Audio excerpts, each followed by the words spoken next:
Hi friends, இன்றைக்கி நம்ம பார்க்க போகிற டாபிக் இண்டெக்ஸ் ஃபண்ட்ஸ். இதை பற்றி தான் பார்க்க போகிறோம். இது வந்து ஒரு மியூச்சுவல் ஃபண்ட். நீங்கள் மியூச்சுவல் ஃபண்ட் பற்றி அதிகமாக வந்து தெரியாதுங்க, இப்போ தான் பிகினர்ஸாக இருக்கீங்க அப்படின்னா இன்வெஸ்ட் பண்ணணும்னு நினைக்கிறவங்களுக்கு இண்டெக்ஸ் ஃபண்ட்ஸ் வந்து ஒரு நல்ல ஒரு ஆப்ஷனாக வந்து இருக்கும். நம்ம இண்டெக்ஸ் ஃபண்ட்ஸில் வந்து முதலீடு செஞ்சோம் அப்படின்னா நமக்கு எவ்வளோ ரிட்டர்ன்ஸ் வந்து கிடைக்கும், இதை வந்து நம்ம லாங் டேர்முக்கு வந்து இன்வெஸ்ட்மெண்ட் பண்ணலாமா, இதில் இருக்க டாப்பாக இருக்கிற இண்டெக்ஸ் ஃபண்ட்ஸோட லிஸ்ட் இது எல்லாமே இன்றைக்கி நம்ம வீடியோவில் பார்க்கலாம். ஃபஸ்ட்டு இண்டெக்ஸ்னால் என்ன அப்படிங்கிறத வந்து பார்த்துடலாம். நம்ம இந்தியாவில் வந்து ரெண்டு ஸ்டாக் எக்ஸ்சேஞ்ச் வந்து இருக்குது. ஒன்று பார்த்தீங்க அப்படின்னா பிஎஸ்சி பாம்பே ஸ்டாக் எக்ஸ்சேஞ்சு, இன்னொன்று என்எஸ்சி நேஷ்னல் ஸ்டாக் எக்ஸ்சேஞ்சு. இதை தான் சொல்லுவாங்க. இந்த பாம்பே ஸ்டாக் எக்ஸ்சேஞ்சோட இண்டெக்ஸ் தான் சென்செக்ஸ் அப்படின்னு சொல்லுவாங்க. இதில் நிறைய இண்டெக்ஸ் இருக்குது. அதில் ஃபேமஸான இண்டெக்ஸ் பார்த்தீங்க அப்படின்னா சென்செக்ஸ் சொல்லுவாங்க. இந்த பிஎஸ்சியில் பார்த்தீங்க அப்படின்னா கிட்டத்தட்ட 6000 கம்பெனி கிட்ட வந்து ட்ரேட் ஆகிட்டு இருக்கு. அதில் இருக்கிற பெஸ்ட்டாக இருக்கிற, அதாவது டாப்பில் இருக்கிற 30 கம்பெனி, அதாவது டிஃப்ரெண்ட் செக்டாரில் வந்து இப்போ பார்த்தீங்க அப்படின்னா auto, steel, IT, bank, oil and gas, finance, telecom sector, pharma, இந்த மாதிரி டிஃப்ரெண்ட் செக்டாரில் இருக்கிற டாப்பில் இருக்கிற 30 கம்பெனியோட லிஸ்ட்டு தான் வந்து இந்த சென்செக்ஸில் வந்து இருக்கும். அதே மாதிரி வந்து என்எஸ்சியில் பார்த்தீங்க அப்படின்னா கிட்டத்தட்ட 2000 கம்பெனி வந்து ட்ரேட் ஆகிட்டு இருக்கு.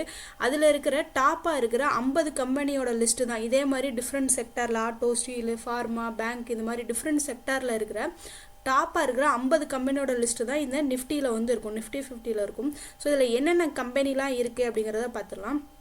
இது சென்செக்ஸில் இருக்கிற 30 கம்பெனியோட வந்து லிஸ்ட். இதில் என்னென்ன ஷேர் இருக்குது பார்த்தீங்கன்னா ONGC, Asian Paint, Larsen, Bharti Airtel, Tata Motor, Axis Bank, ITC, Hero Motor Corp, Tata Steel, இந்த மாதிரி வந்து கிட்டத்தட்ட 30 கம்பெனி வேறு செக்டர் வந்து இருக்குது பாருங்கள். இப்போ பேங்க்கில் பார்த்தீங்கன்னா ஐசிஐசிஐ இருக்குது, ஹெச்டிஎஃப்சி இருக்குது, எஸ் பேங்க் வந்து இருக்குது, எஸ்பிஐ இருக்குது, இந்த மாதிரி இருக்கும். அதே மாதிரி வந்து ஆட்டோமொபைல் செக்டரில் பார்த்தீங்கன்னா டாடா மோட்டார் இருக்குது, மாருதி சுசுகி, மஹேந்திரா, இந்த மாதிரி வந்து ஒவ்வொரு செக்டர்லேயும் வந்து இருக்கிற டாப்பாக இருக்கிற கம்பெனியோட லிஸ்ட்டு தான் இதில் இருக்கும். அதே மாதிரி வந்து நிஃப்டியில் பார்த்தீங்க அப்படின்னா அதில் இருக்க ஆல்மோஸ்ட் வந்து இருக்கிற கம்பெனி வந்து இதே இது நிஃப்டிலையும் வந்து இருக்கும்.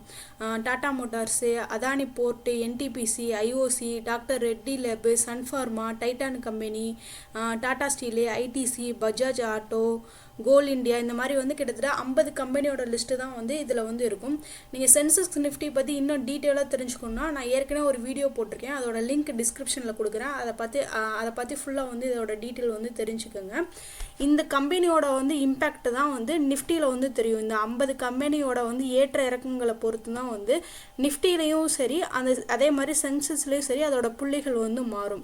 இப்போ இண்டெக்ஸில் இந்த 50 கம்பெனியும் தான் வந்து அவங்க இன்வெஸ்ட்மெண்ட் பண்ணியிருப்பாங்க. இப்போ உதாரணத்துக்கு எஸ்பிஐ மியூச்சுவல் ஃபண்டாக இருக்கட்டும், இல்லை ஹெச்டிஎஃப்சியில் வந்து இண்டெக்ஸ் ஃபண்டாக இருக்கட்டும், அவங்க நிஃப்டியில் இருக்க இந்த 50 கம்பெனியும் தான் இன்வெஸ்ட்மெண்ட் பண்ணியிருப்பாங்க. அவங்க எப்படி இன்வெஸ்ட்மெண்ட் பண்ணுவாங்க அப்படின்னா இந்த நிஃப்டியில் இருக்க ஒவ்வொரு ஸ்டாக்குக்குமே வந்து ஒவ்வொரு வெயிட்டேஜ் வந்து இருக்கும். இப்போ உதாரணத்துக்கு பார்த்தீங்க அப்படின்னா ஹெச்டிஎஃப்சி பேங்க்கோட வெயிட்டேஜ் பார்த்தீங்க அப்படின்னா 10.87% வந்து இருக்கும். அதே மாதிரி ரிலையன்ஸுக்கு பார்த்தீங்கன்னாலும் 10.24% இருக்கும். இப்போ ஐடிசிக்கு பார்த்தீங்க அப்படின்னா 4.53% இருக்கும். ஸோ அதில் இருக்கிற மியூச்சுவல் ஃபண்டோட இன்வெஸ்ட்மெண்ட் பார்த்தீங்கன்னா அதோட ஏயுஎம் சொல்லுவாங்க பார்த்தீங்களா. இப்போ ஒரு மியூச்சுவல் ஃபண்டு 500 கோடி இது இன்வெஸ்ட் பண்ணுறாங்கன்னா அதில் வந்து 10% இண்டெக்ஸ் ஃபண்டில் வந்து 10% வந்து ஹெச்டிஎஃப்சி பேங்க்கில் வந்து போட்டிருப்பாங்க. இன்னொரு 10% பார்த்தீங்க அப்படின்னா ரிலையன்ஸ் இண்டஸ்ட்ரீஸில் வந்து போட்டிருப்பாங்க. ஒரு 4% வந்து ஐடிசி. இதோட வெயிட்டேஜ் லிஸ்ட் வந்து எந்த இதில் இருக்கோ அதே டிக்டோவோ அப்படியே அதில் வந்து இன்வெஸ்ட்மெண்ட் பண்ணியிருப்பாங்க. செக்டார் வைஸ்மே அப்படி தான். இப்போ ஃபினான்ஷியல் சர்வீஸ் வந்து பார்த்தீங்க அப்படின்னா நிஃப்டியில் வந்து 39% வந்து ஃபினான்ஷியல் சர்வீஸுக்கான வெயிட்டேஜ் வந்து இருக்குது. ஸோ அதே 39% வந்து அதிலே இன்வெஸ்ட்மெண்ட் பண்ணியிருப்பாங்க. இப்போ ஃபார்மாவில் பார்த்தீங்க அப்படின்னா 2.15% தான் இருக்கும். ஸோ ஃபார்மாவில் இதே தான் டிக்டோ. இப்போ செக்டார் வைஸும் அதோட வெயிட்டேஜ் எப்படி இருக்கோ அதே மாதிரி தான் வந்து இண்டெக்ஸ் ஃபண்ட்லேயும் வந்து இன்வெஸ்ட்மெண்ட் பண்ணுவாங்க. இதை தான் வந்து பேசிவ் இன்வெஸ்ட்மெண்ட் அப்படின்னு வந்து சொல்லுவாங்க, பேசிவ் இன்வெஸ்ட்மெண்ட் ஃபண்டு அப்படின்னு சொல்லிட்டு. ஆக்டிவ் ஃபண்டுக்கும் பேசிவ் ஃபண்டுக்கும் என்ன டிஃப்ரெண்ட் அப்படிங்கிறத வந்து பார்க்கலாம். இப்போ ஆக்டிவ் ஃபண்டுன்னு வச்சுக்கோங்களேன். இப்போ வந்து இண்டெக்ஸ் ஃபண்டை தவிர்த்து நீங்கள் மற்ற ஃபண்டு வந்து எடுத்துக்கோங்க. இப்போ ஹைப்ரிட் ஃபண்டாக இருக்கலாம், small cap fund, mid cap fund, இந்த மாதிரி ஈக்குவடியில் நிறையா ஃபண்டு வந்து இருக்குது. அதில் இருக்கிற ஃபண்ட் மேனேஜர் பார்த்தீங்க அப்படின்னா ஆக்டிவாக இருப்பாங்க. இப்போ வந்து ஷார்ட் டேர்முக்கு வந்து அவங்களுக்கு நல்லா வந்து ரிட்டர்ன்ஸ் கிடைக்கணும் அப்படிங்கிறதுனால அப்போக்கிங்க மார்க்கெட்டில் நல்லா வந்து இருக்கிற ஸ்டாக்காக பார்த்து சூஸ் பண்ணுவாங்க. அவங்களோட போர்ட்போலியோவில் வந்து சரியாக பெர்ஃபார்ம் பண்ணாத ஸ்டாக்கை வந்து செல் பண்ணிவிட்டு புதுசாக வந்து அப்போங்க ரீசனாக நல்லா பெர்ஃபார்ம் பண்ணுற ஸ்டாக்காக வந்து போடுவாங்க. இந்த மாதிரி வந்து அவங்க ஃபண்ட் மேனேஜர் வந்து ஆக்டிவாக இருக்கனால அந்த அந்த ஃபண்டோட வந்து எக்ஸ்பென்ஸ் ரேஷியோ வந்து பார்த்தீங்க அப்படின்னா வந்து நமக்கு ஹையாக வந்து இருக்கும். இதே இது பேசிவ் ஃபண்டில் பார்த்தீங்க அப்படின்னா இதில் ஃபண்ட் மேனேஜருக்கான ரோல் வந்து பார்த்தீங்கன்னா ரொம்பவே கம்மியாக தான் இருக்கும். ஏன்டா இவங்க இண்டெக்ஸ் ஃபண்டில் போகிறனால இப்போ நிஃப்டி 50ல் வந்து அந்த 50 ஷேர் அப்படியே தான் அவங்க இன்வெஸ்ட்மெண்ட் பண்ண போகிறாங்க.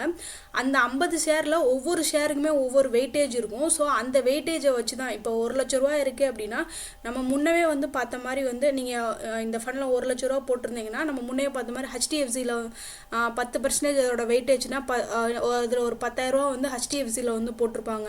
இப்போ ஐடிசியில் வந்து 4%னா அவங்க 1 லட்ச ரூபாயில் 4% வந்து 4,000 ரூபாய் கிட்ட ஐடிசியில் வந்து போட்டிருப்பாங்க. இந்த மாதிரி தான் வந்து இருக்கும். ஸோ இதில் ஃபண்ட் மேனேஜருக்கான ரோல் வந்து ரொம்ப கம்மியாக வந்து இருக்கும். அதனால அந்த ஃபண்டுக்கான எக்ஸ்பென்ஸ் ரேஷியோவும் நமக்கு ரொம்பவே கம்மியாக இருக்கும். இது வந்து நமக்கு ஒரு லாங் டேர்ம் இன்வெஸ்ட்மெண்ட்டுக்கு இது ரொம்பவே நம்ம இன்வெஸ்டரான நமக்கு நல்ல கெயின் கிடைக்கும். இப்போ ஆக்டிவ் ஃபண்டில் பார்த்தீங்க அப்படின்னா இதோட எக்ஸ்பென்ஸ் ரேஷியோ மற்ற ஃபண்டில் வந்து சொல்கிறேன் நமக்கு வந்து 1%லேருந்து 2.5% வரைக்குமே வந்து இருக்கும். நம்ம திரும்ப ரிட்டர்ன் செல் பண்ணுறப்போ அதோட டேக்ஸ் எல்லாம் சேர்ந்து நம்மளோட கெயினில் வந்து ஒரு பெரிய தொகை இதுக்கே வந்து நம்ம வந்து செலவிடுற மாதிரி இருக்கும். இதே இது பேசிவ் ஃபண்டில் இந்த இண்டெக்ஸ் ஃபண்டில் பார்த்தீங்க அப்படின்னா இதோட எக்ஸ்பென்ஸ் ரேஷியோ வந்து பார்த்தீங்க அப்படின்னா 0.10%லேருந்து 0.50% கிட்ட தான் வந்து இருக்கும். ஸோ நீங்கள் லாங் டேர்மாக இன்வெஸ்ட்மெண்ட் பண்ணுறீங்க அப்படிங்கிறப்ப இது வந்து இன்வெஸ்டரான நமக்கு நல்ல ஒரு கெயின் வந்து கிடைக்கும்.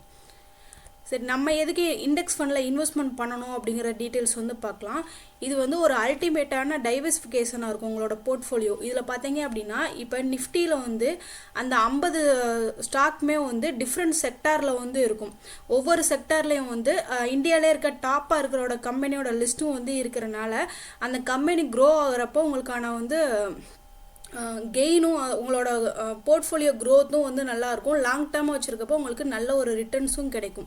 இது வந்து லோ எக்ஸ்பென்ஸ் ரேஷியோவாக வந்து இருக்கும். மற்ற ஃபண்டை காட்டிலுமே வந்து இதில் வந்து உங்களுக்கு ரொம்ப கம்மியான எக்ஸ்பென்ஸ் ரேஷியோ தான். 0.10%லேருந்து 0.5% வரைக்கும் தான் இதுக்கான வந்து எக்ஸ்பென்ஸ் ரேஷியோ இருக்கும். ஸோ இதுவுமே உங்களுக்கு வந்து ஒரு பெனிஃபிட்டாக இருக்கும். இது வந்து லாங் டேர்முக்கு வந்து நல்ல ஒரு ரிட்டர்ன்ஸ் கிடைக்கும். இப்போ வந்து சென்செக்ஸோட சார்ட் இருக்குது. இது பார்த்தீங்க அப்படின்னா 1979 வந்து சென்செக்ஸோட வந்து புள்ளிகள் வந்து பார்த்தீங்கன்னா 100 புள்ளிகளில் வந்து ஆரம்பித்தாங்க. இப்போ வந்து 2019 வந்து சென்செக்ஸோட புள்ளிகள் பார்த்தீங்க அப்படின்னா 40,000 புள்ளிகள் கிட்ட ட்ரேட் ஆகிட்டு இருக்கு. இந்த 40 வருஷத்தில் பார்த்தீங்க அப்படின்னா கிட்டத்தட்ட வந்து 400 மடங்கு வந்து ரிட்டர்ன்ஸ் கொடுத்துருக்கு. 10-20 மடங்கு கிடையாது, கிட்டத்தட்ட 400 மடங்கு உங்களுக்கு வந்து ரிட்டர்ன்ஸ் வந்து கொடுத்துருக்கு. நீங்கள் அவ்வளோ கூட வேணாம், நீங்கள் இப்போ 2008க்கு அப்புறம் வந்து இந்த கிராஷ்க்கு அப்புறம் இங்கே 10 or 12 கிட்ட இன்வெஸ்ட்மெண்ட் பண்ணியிருந்தாவே வந்து இந்த 7 இயர்ஸ்லேயே உங்களுக்கு வந்து கிட்டத்தட்ட டபுளாக இருக்கும் உங்களோட இன்வெஸ்ட்மெண்ட்டு. மற்ற எல்லாத்த காட்டிலும் இது வந்து லாங் டேர்மாக போக போக உங்களுக்கு வந்து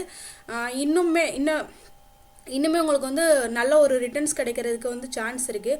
உங்களோட ஃபினான்ஷியல் கோல் வந்து செட் பண்ணிக்கோங்க. நீங்கள் எதுக்காக வந்து இந்த ஃபண்டில் வந்து இன்வெஸ்ட்மெண்ட் பண்ண போகிறோம், உங்களோட ரிட்டையர்மெண்ட் பிளானுக்கு வந்து பண்ணுறீங்களா, இல்லை வந்து ஒரு உங்களோட சில்ட்ரனோட எஜுகேஷனுக்கு பண்ணுறீங்களா, இல்லை வேறு எந்த இதுக்கு பண்ணுறீங்க அப்படிங்கிற உங்களோட ஃபினான்ஷியல் கோல் வந்து செட் பண்ணிவிட்டு இதில் இன்வெஸ்ட்மெண்ட் பண்ணுங்கள்.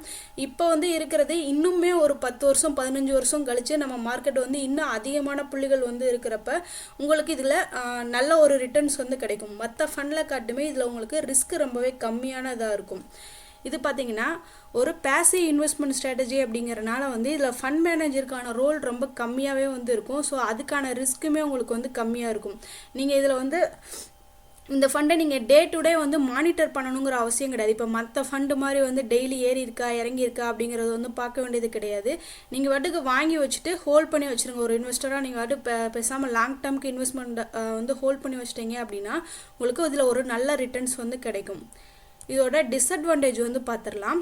இப்போ வந்து மார்க்கெட்டில் ஏற்படுற இறக்கங்கள், இப்போ மார்க்கெட் கிராஷ் இந்த மாதிரி வர நேரத்தில் இதில் வந்து நஷ்டம் ஏற்படுறதுக்கும் வந்து வாய்ப்பு இருக்குது. ஏன்டா இப்போ வந்து லாஸ்ட்டாக வந்து மே ஜூனில் வந்து பார்த்தீங்க அப்படின்னா நம்மளோட நிஃப்டி வந்து கிட்டத்தட்ட 12,000 புள்ளிகளை தொட்டுட்டு கீழே 10,800 புள்ளிகள் வரைக்குமே வந்து டவுன் ஆச்சு. அடுத்து ஒரு 2-3 மந்த்ஸ்லேயே வந்து டவுன் ஆச்சு. இப்போ திரும்ப 12,000 புள்ளிகள் கிட்ட ட்ராவல் ஆகிக்கிட்டு இருக்கு. இந்த மாதிரி மார்க்கெட் டவுன் சமயத்தில் உங்களுக்கு நஷ்டம் ஏற்படுறதுக்கு வாய்ப்பு இருக்குது. இது வந்து ஷார்ட் டேர்மாக நீங்கள் வந்து இன்வெஸ்ட்மெண்ட் பண்ணுறப்ப இந்த மாதிரி ஏற்படும். நீங்கள் லாங் டேர்ம் இன்வெஸ்ட்மெண்ட் பண்ணுறீங்க அப்படின்னா இதை பற்றி கவலைப்பட தேவையில்லை. இது வந்து லேக் ஆஃப் ஃப்ளெக்சிபிலிட்டி இருக்கும். அதாவது நீங்கள் மற்ற ஃபண்டில் பார்த்தீங்க அப்படின்னா ஃபண்ட் மேனேஜரோட ரோல் வந்து பார்த்தீங்கன்னா இடையில கொஞ்சம் நல்லா பெர்ஃபார்ம் பண்ணாத ஸ்டாக்கை வந்து அவங்க எடுத்துகிட்டு வேறு ஏதாவது ஸ்டாக் போடுவாங்க. இது இண்டெக்ஸில் இருக்கிறத அப்படியே வந்து காப்பி பண்ணி போடுறதுனால இதில் அந்த ஃப்ளெக்சிபிலிட்டி உங்களுக்கு வந்து இருக்காது. இது வந்து மற்ற ஃபண்டை காட்டிலும் உங்களுக்கு லிமிட்டெட் கெயினாக தான் இருக்கும். இப்போ மற்ற ஷார்ட் டேர்ம் ஃபண்டு வந்து பார்த்தீங்க அப்படின்னா அது உங்களுக்கு அந்த கெயினை காட்டிலும் இது வந்து உங்களுக்கு கொஞ்சம் கம்மியான கெயினாக இருக்கும். இது ஆவரேஜாக உங்களுக்கு ஒரு 15% கிட்ட வந்து கெயின் வந்து இருக்கும். இப்போ டாப்பாக இருக்கிற இண்டெக்ஸ் ஃபண்டோட லிஸ்ட் வந்து பார்க்கலாம். யூடிஐ நிஃப்டி இண்டெக்ஸ் ஃபண்ட் பார்த்தீங்க அப்படின்னா 1 இயரில் வந்து 15.43% கிட்ட ரிட்டர்ன்ஸ் கொடுத்துருக்கு. 3 இயர்ஸில் பார்த்தீங்க அப்படின்னா 13.42% கொடுத்துருக்கு. 5 இயர்ஸில் பார்த்தீங்கன்னா 8.67% கிட்ட கொடுத்துருக்கு. இதே இது ஹெச்டிஎஃப்சி இண்டெக்ஸ் ஃபண்ட் நிஃப்டி 50 பார்த்தீங்க அப்படின்னா 15.31% கிட்ட கொடுத்துருக்கு. அதே மாதிரி எஸ்பிஐ நிஃப்டி இண்டெக்ஸ் ஃபண்ட் பார்த்தீங்கன்னா 15.16% கொடுத்துருக்கு.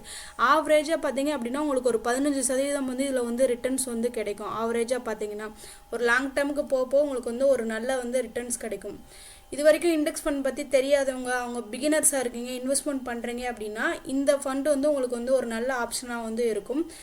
இந்த தகவல் உங்களுக்கு உபயோகமாக இருந்துச்சு அப்படின்னா லைக் பண்ணுங்கள், உங்கள் ஃப்ரெண்ட்ஸ் அண்ட் ரிலேட்டிவ்ஸ்க்கு வந்து ஷேர் பண்ணுங்கள். தமிழ் பேப்பர் சேனலை சப்ஸ்கிரைப் பண்ணுங்கள். தேங்க்யூ.